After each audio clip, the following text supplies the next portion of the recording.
Hello, bienvenue sur ma chaîne.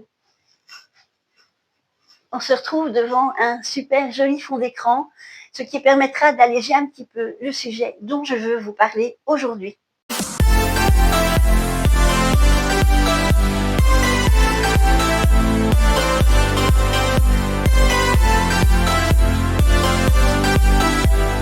Alors aujourd'hui, pas de haul action, pas de retour de course ou que sais-je, pas de haul Temu, pas de haul Shein. Non, je vais vous parler d'un problème qui existe en France, mais aussi en Belgique. Alors, il est vrai que en France, on voit très souvent des articles passer sur ce problème. Et ce problème, c'est le harcèlement scolaire. En France, on voit régulièrement, comme je l'ai dit, des jeunes qui se suicident pour du harcèlement scolaire. En Belgique, je pense que c'est peut-être pris directement, je ne sais pas. Je n'ai pas connaissance de jeunes qui se soient suicidés à cause de harcèlement scolaire, mais je sais que des jeunes peuvent avoir un très très gros problème avec ce harcèlement scolaire. Le harcèlement scolaire peut déjà commencer dès la maternelle. Dès la maternelle, vous mettez votre bout de chou de 3, 4, 5 ans en pensant qu'il est en sécurité et vous retrouvez un gamin qui a eu des problèmes, qui a quelquefois des bleus à cause d'un enfant ou d'un petit groupe d'enfants. Et ça, c'est vrai que un ami d'un de mes fils a vécu ce problème, mais seulement à l'époque, c'était il y a 27, 28 ans, ça a été très très très vite réglé. Malheureusement, aujourd'hui, il y a tellement de garde-fous que c'est quelquefois compliqué. Alors auparavant, le harcèlement scolaire, il s'arrêtait à la sortie de l'école. Chez lui, l'enfant était quand même en sécurité. On ne pouvait pas l'atteindre dans sa chambre. Aujourd'hui, il y a le harcèlement sur les réseaux, le cyberharcèlement, via Facebook, TikTok, un tas de réseaux sociaux. Et les jeunes sont très, très acharnés sur un réseau social que je ne connais pas, Snapchat. Je sais que sur Snapchat, ils peuvent envoyer quelque chose et l'effacer dans les quelques secondes qui suivent, ou ça s'efface également dans les quelques secondes qui suivent, ce qui fait que certains se sentent protégés. Mais par contre, certains savent aussi qu'il vaut mieux pas le faire parce que ça laisse toujours des traces dans le GSM. Faut pas croire, mais nos jeunes, nos enfants sont beaucoup plus au fait de ce qu'il faut faire et ne pas faire, point de vue de l'informatique. Évidemment, il y en a toujours qui se croient impunis derrière leur clavier ou qui montent un groupe secret sur Facebook ou sur d'autres réseaux sociaux. Et là, ça peut aller très loin et ça, je vous l'expliquerai plus tard. Alors, on va commencer par deux témoignages. Le témoignage tout d'abord de Sybille qui, je pense, est un prénom d'emprunt. J'ai trouvé ce témoignage sur un site dont je vais vous mettre le nom ici en dessous. Et c'est un témoignage qui se passe en France. Alors, je mets mes lunettes parce que je vais quand même lire un petit peu. Ce témoignage était à la première personne puisque c'était la demoiselle qui l'avait écrit sur un site. Et ici, je l'ai juste retravaillé pour le mettre à la troisième personne. Ça a commencé en 5e. Au début, Sybille s'était fait une amie. Elles étaient quasiment inséparables. Un jour, sans raison, l'amie décide de ne plus lui parler.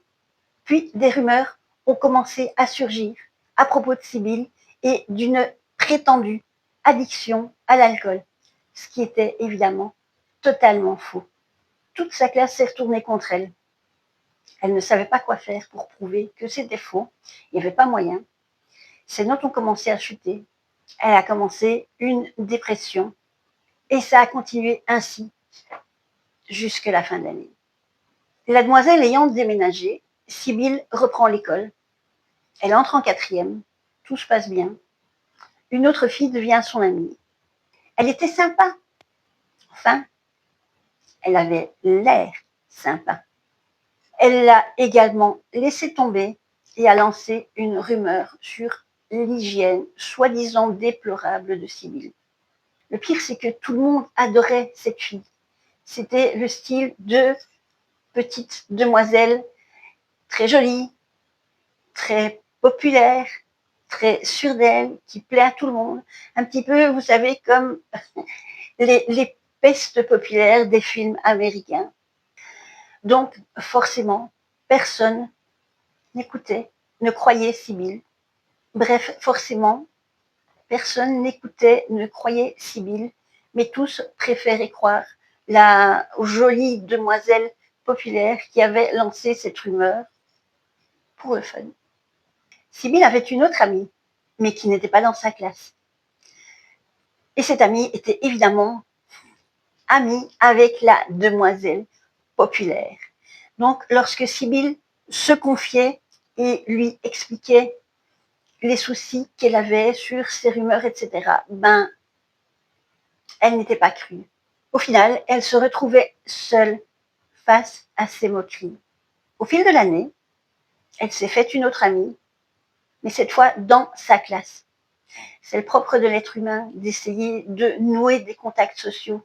Cette amie, elle, la croyait. Donc, elle avait enfin quelqu'un qui l'écoutait. Et elle l'écoutait malgré qu'elle était amie avec la demoiselle populaire. Donc, ça remontait un petit peu quand même le moral de Sibylle. En fin d'année, la demoiselle a déménagé. Elle a eu de la chance encore. Et elle a osé dire à cette amie que c'était dommage que Sibylle ne l'aimait pas parce qu'elle aurait voulu continuer son amitié. Comme d'habitude, le truc que font pas mal de harceleurs en disant « Non, c'est de sa faute, c'est elle qui ne m'aime pas, c'est elle qui fait ceci, cela. » Bref, le truc de faire passer la faute sur la victime. Sibylle arrive enfin en troisième. Les rumeurs ont continué, mais Sibylle s'en moquait parce qu'elle avait enfin des amis. Donc, c'était un petit peu tassé. Et un jour, alors qu'elle pensait ne plus jamais voir cette demoiselle populaire, elle sort du collège et elle la voit un peu plus loin avec quelques copines en train de papoter, de discuter, etc. Alors là, Sibylle, elle n'a fait ni une ni deux, elle a pris ses jambes à son cou et elle a filé en espérant que cette demoiselle n'allait pas la voir, l'appeler pour lui dire « Oh, c'est dommage, moi je t'aimais bien ». Le témoignage s'arrête là.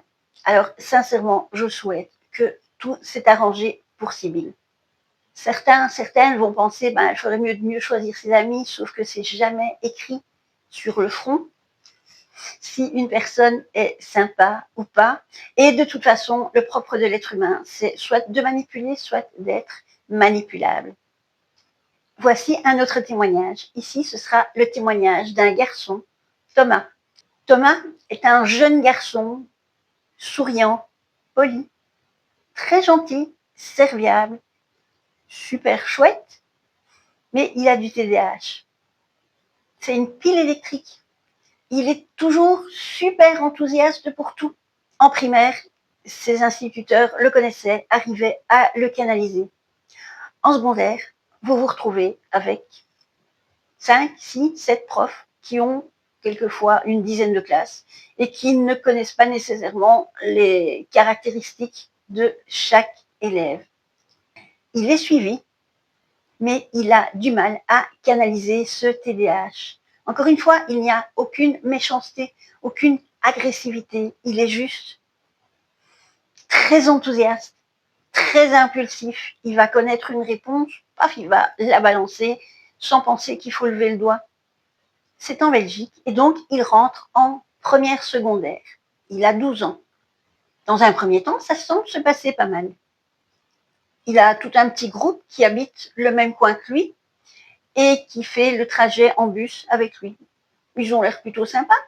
Ils sont en échanger leur numéro de téléphone pour s'entraider en cas de petits soucis à l'école, mais il va bien vite déchanter. Ça commence par des petites piques que Thomas prend pour de la moquerie, mais de l'humour. Il n'est pas méchant, il voit pas la méchanceté chez les autres non plus. Et donc, il prend ça pour de l'humour. Donc, il rigole quand on lui balance un truc un peu douteux. C'est pas grave. Et puis, il répond sur un même ton. Bah oui, voilà. Pourquoi on peut se permettre de me balancer des trucs si moi je peux pas répondre?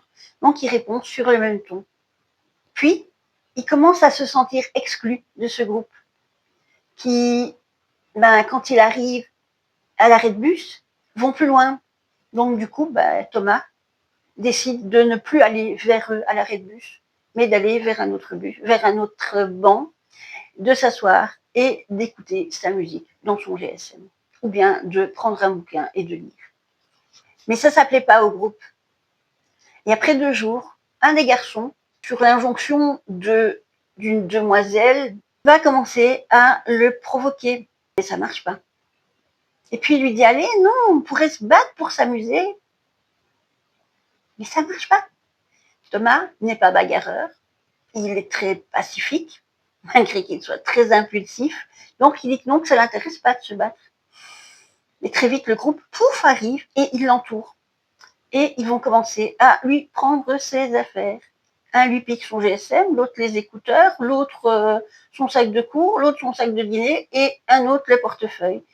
Mais en fait, ils se sont soit très bien organisés ou alors ça s'est fait de façon naturelle. Mais bon, il y en avait un qui piquait un truc puis qui partait. Et pendant que Thomas essayait d'aller le rattraper, il y en avait un autre qui piquait un autre truc et qui partait, et ainsi de suite. Thomas finit par récupérer ses affaires, le bus arrive, et là, la demoiselle lui balance en montant dans le bus. Vérifie si tu as ton abonnement parce que ce serait bête que tu n'aies pas ton abonnement pour entrer dans le bus. Thomas sait qu'il a son abonnement puisqu'il est arrivé ce matin en bus. Et là, il s'aperçoit. Plus d'abonnement dans le portefeuille, plus de carte d'identité dans le portefeuille. Donc, il doit téléphoner à ses parents qui viennent le chercher. Dans les jours suivants, il y a réunion à la direction. Les parents évoquent le sujet.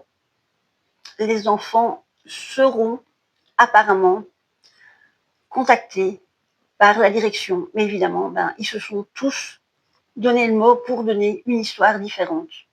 De leur côté, les parents prennent l'initiative de dire à Thomas de descendre un bus avant l'arrêt de bus problématique et de prendre le bus à un autre arrêt, donc à l'arrêt juste après. Comme ça, c'est déjà un petit temps où il n'est pas en contact avec eux hors de l'école. Et Thomas reste également 1 heure de plus à l'école dans une heure d'études, ce qui lui permet de s'avancer dans ses devoirs, etc. Comme ça, il y a encore moins de risques qu'il croise ce groupe. Manque de bol. Un des harceleurs va aussi participer à cette heure d'études. Et ce harceleur va aussi changer d'arrêt de bus. Et il ira même jusqu'à dire à Thomas, tu ne dois pas être ici parce que j'ai dit à mes parents que tu me suivais. Et si ça continue, ils vont porter plainte à la police parce que tu me suis partout. Alors il y a un problème. Quand on est dans une école, quand on est au même niveau, qu'on a des cours en commun, qu'on prend le même bus, qui suit qui? Donc ça, c'est quelque chose d'impossible. Donc c'est incroyable de voir que cette personne a réussi à retourner l'histoire et à faire passer encore là Thomas pour le mauvais. Bon, ça se tasse. Thomas ne répond pas aux provocations. Il reste avec ses copains de sa classe dans la cour de récré parce qu'heureusement, ce petit groupe n'est pas dans sa classe. Quelque temps après, son abonnement et sa carte d'identité, vous vous souvenez, qui s'était volatilisé. La carte d'identité revient chez les parents dans une enveloppe de la police de la commune où se situe l'école. Elle aurait été retrouvée sur un appui de fenêtre dans le quartier. Ouais. Et l'abonnement est retrouvé dans la poche du blouson d'un des harceleurs. Je ne sais plus par quelle magie il a été retrouvé, mais enfin bref, il y a eu plusieurs témoins. Et alors, une des choses qui est franchement éberluante, c'est de savoir que l'école, c'est totalement laver les mains de ce qui se passait à cet arrêt de bus. Parce que ça ne se passait pas dans l'école. Ça ne se passait pas à la cour de récré, ça ne se passait pas pendant les cours, ça ne se passait pas à l'heure d'études. Donc, ben non, c'est en dehors, on ne sait pas quand même mettre un éducateur à chaque arrêt de bus pour éviter qu'il y ait des problèmes comme ça. Alors moi, ça m'a un petit peu interpellée parce que dans mes lointains souvenirs, quand on sortait de l'école, on devait retourner par le trajet le plus court. Parce que l'école nous disait, du moins les éducateurs, etc., nous disaient qu'ils étaient responsables, que l'école était responsable des élèves pendant tout le trajet. Donc ça veut dire que si ce groupe avait agressé, blessé Thomas, l'école s'en lavait les mains. Là, il y a une question à creuser. La fin de l'année est enfin arrivée. Thomas a essayé au maximum d'éviter ces personnes, ce groupe. Ils ont essayé quand même de faire pression sur son meilleur pote pour qu'il le laisse, pour qu'il ne soit plus avec lui, mais ça n'a pas marché. Et ce groupe avait également raconté au professeur des choses qui étaient fausses, mais ça dès le début de l'année. Ce qui fait que les professeurs, quand ils rencontraient Thomas au début, ils pensaient que c'était un enfant difficile, alors que non, il était simplement très impulsif, qu'il avait du TDAH, mais qu'il était suivi. Mais tout ce bazar a quand même eu un impact sur Thomas. C'est pas top d'aller à l'école avec un stress. Et ça a eu également un impact sur ses parents qui avaient bien conscience qu'un harcèlement peut quand même mener à des choses très graves. Ça peut mener jusqu'à ce que l'enfant en ait marre de tout ce qui se passe et décide de mettre fin définitivement à ce harcèlement. Aujourd'hui, il a changé d'établissement. Il a de super copains. Tout s'est arrangé. C'est quand même dommage d'en arriver à devoir changer d'école à cause d'un groupe d'enfants. Et là, on en est à ce problème. Ce n'est pas les harceleurs qu'on déplace, c'est la victime qui doit changer d'établissement. Que faire si votre enfant est victime de harcèlement?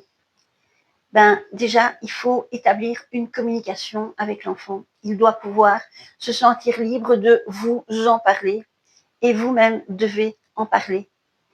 Les enfants ne doivent pas rester seuls. Ils doivent en parler aux parents, aux amis, à un enseignant de confiance. C'est pour ça que c'était quand même problématique que dans ce deuxième exemple, les enseignants avaient quand même un a priori sur Thomas. Ça, c'est la première étape. La deuxième étape, c'est avertir l'école, mais avertir la direction de l'école, signaler les faits au directeur, que ce soit l'enfant qui le signale ou les parents qui le signalent. Il y a également un service de médiation qui peut mettre des choses en place. Troisièmement, il faut rassembler les preuves, garder les messages, capturer les conversations, noter l'heure et la date des incidents. Toutes ces choses peuvent être utiles en cas de dépôt de plainte parce que oui, on peut en arriver à déposer plainte. Demander de l'aide extérieure. Des associations comme Child Focus ou le service de médiation scolaire peut intervenir, peut aider, peut donner des pistes.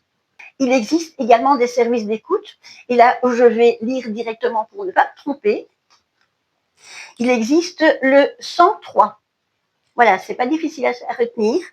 C'est la ligne téléphonique du service écoute enfant de la Fédération Wallonie-Bruxelles.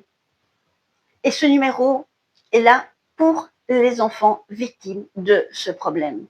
C'est un premier lien d'écoute extérieur aux parents.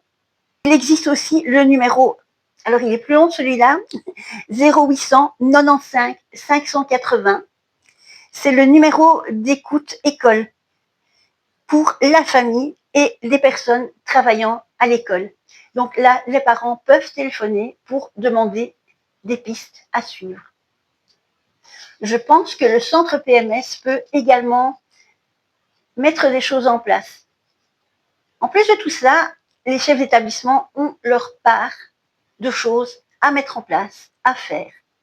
Ils ont un rôle crucial dans la prévention du harcèlement scolaire. Ils doivent mettre en place des campagnes de sensibilisation contre le harcèlement scolaire, et ce auprès des enfants, mais également des enseignants. Ils doivent créer un climat de confiance bienveillant où la personne, la victime, saura qu'elle sera écoutée. Il doit organiser des formations pour les enseignants, pour les éducateurs, afin de détecter et gérer les possibles cas de harcèlement. Parce que quelquefois, une victime n'osera pas aller le signaler à un éducateur, à un professeur. Il restera tout seul dans son coin. Et il faut intervenir immédiatement lorsqu'un cas est signalé. Il faut sanctionner directement. Discuter, je ne sais pas si ça fonctionne. Il y a certains cas où il faut directement mettre un terme et également protéger la victime. Ce que les jeunes ne s'imaginent pas, c'est qu'il peut y avoir des suites judiciaires si les parents vont déposer plainte, parce qu'ils peuvent déposer plainte, que ça se passe dans le cadre scolaire ou que ça se passe sur le chemin de l'école. Selon la gravité des faits, pour diffamation ou injure, les jeunes peuvent être punis par des amendes selon le code pénal. Et évidemment, les amendes, ce sont les parents qui les paieront. Pour menaces ou violences physiques, des peines pouvant aller jusqu'à plusieurs mois de prison. Alors ici, je pense que c'est à prendre avec de gros guillemets parce que les mineurs ne font pas de prison, mais ils peuvent avoir un suivi ou être placés en IPPJ. Mais là, il faut que ce soit quand même très grave. Et c'est ça qui est dommage, c'est d'attendre que ce soit très grave avant de donner une sanction, un suivi. Et contre le cyberharcèlement, ces infractions peuvent être sanctionnées sévèrement, surtout en cas de diffusion d'images humiliantes. Les victimes peuvent porter plainte auprès de la police ou déposer un signalement auprès du parquet des enfants, des mineurs. Il peut aller également au SPJ, le service de protection des jeunes.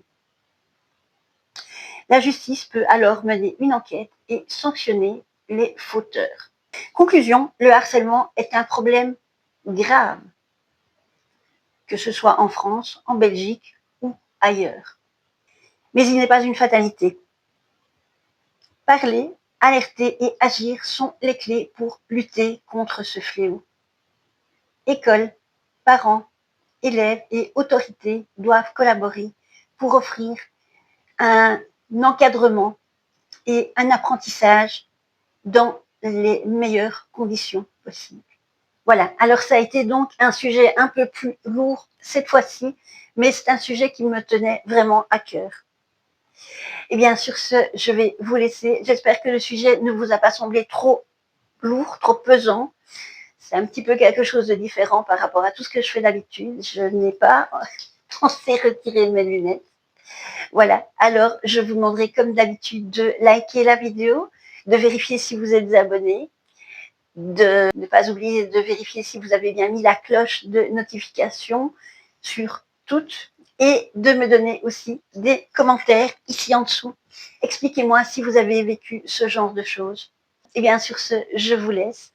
Je vous donne rendez-vous à la prochaine vidéo et je vous envoie, comme d'habitude, plein de bisous Belgique. Ciao, ciao!